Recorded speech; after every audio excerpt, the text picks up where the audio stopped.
Welcome, Flip Clock fans. We're going to have a little look at this Bulova, little Bulova here, clock only, no alarm. I want to go over some considerations about these types of clocks to see if I can't help you if you've already gotten into your clock and have had difficulties. I got this clock so that I could complete the collection of Bulovas. They're the Bulova Previews.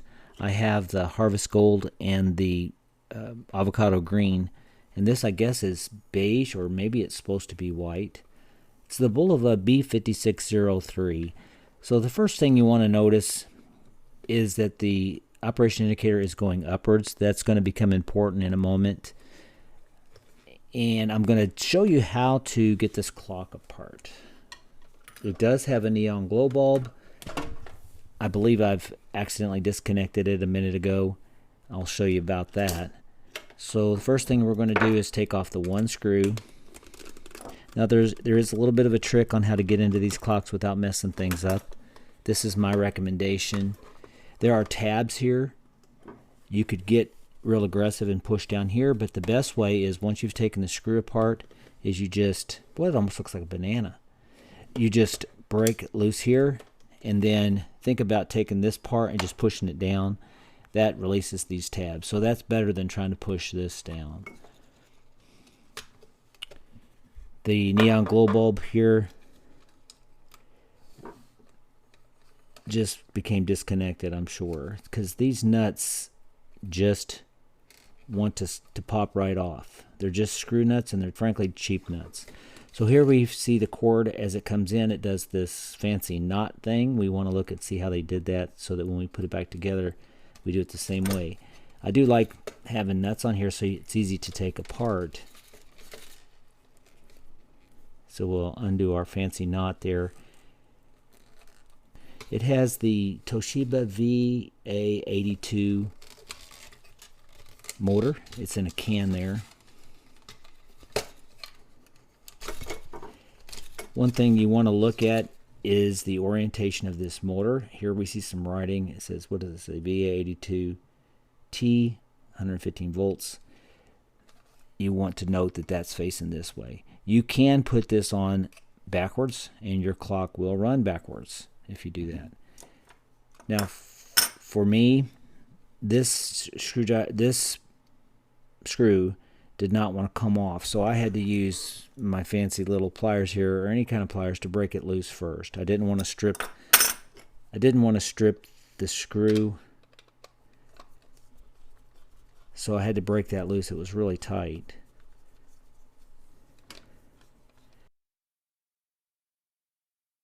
When you're tightening this plate back on, you can actually tighten it down too much, and then this part, this is what the motor moves. This part becomes a little stiff. That should move very freely. These 2 points probably need to be oiled. They were dirty the first time I looked at that.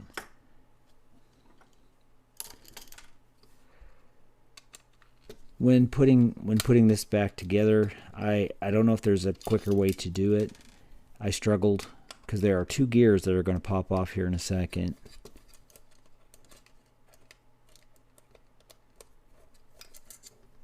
And I'm not looking forward to having to get them back on. I eventually did. As you can see, the clock was working. You're going to have 2 gears there, and they will mate into this plate here. They're just kind of floating there. They come right out. This knob, once you get the case off, this knob does just pull off. This gear here, if we're going to disassemble the clock further, if we want to see if I can get the mechanism out, this nut here transmits the movement of the minutes into the hours. Once you take this nut off, when you put the clock back together, you may have to readjust the hours so that they drop when you want them to. That's probably an Allen wrench should be used there. I just used this Torx because it worked and I had it handy.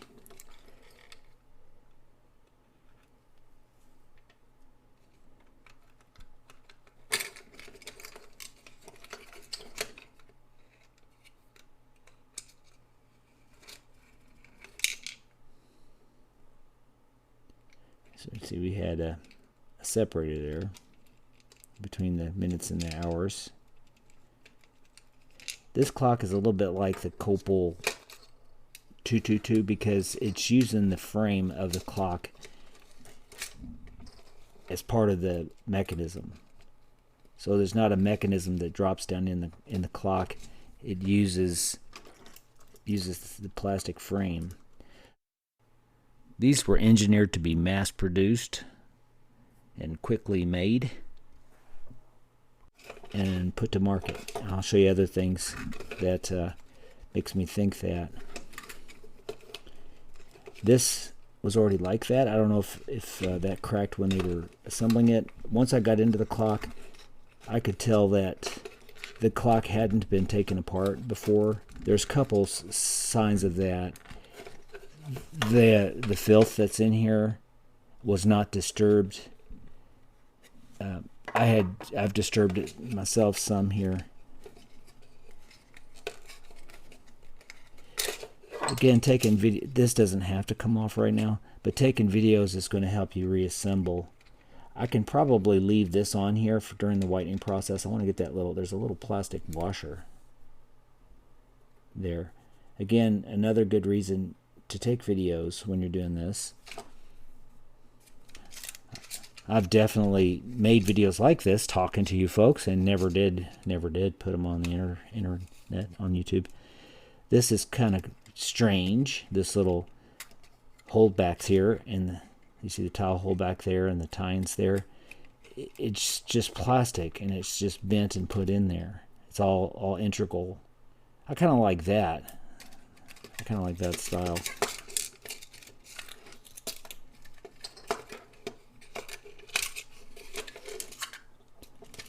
So now we can see that a lot of this is, there's no reason to be taking all this out. There's no reason to take this out just to be playing around. We would just take this E-clip off, and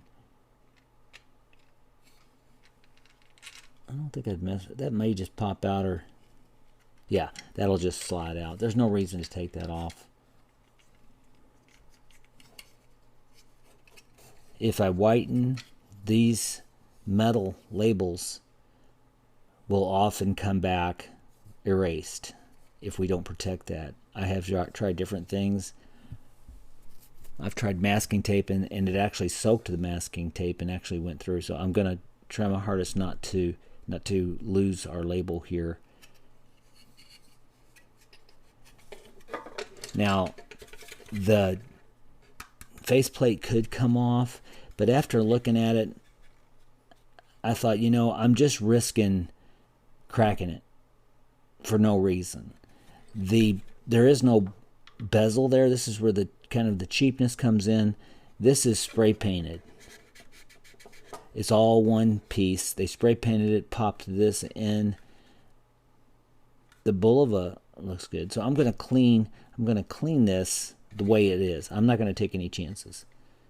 A little spray of Windex will help this come out quicker. That's I'll be darned. That's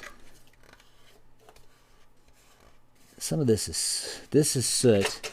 That looks like overspray from when they did this. Yeah, that's overspray. So you see what I'm up against. We got a clock, a neat little clock, but it's probably a 5 on the cheapness scale. 0 being not cheap at all, 10 being the cheapest you can imagine.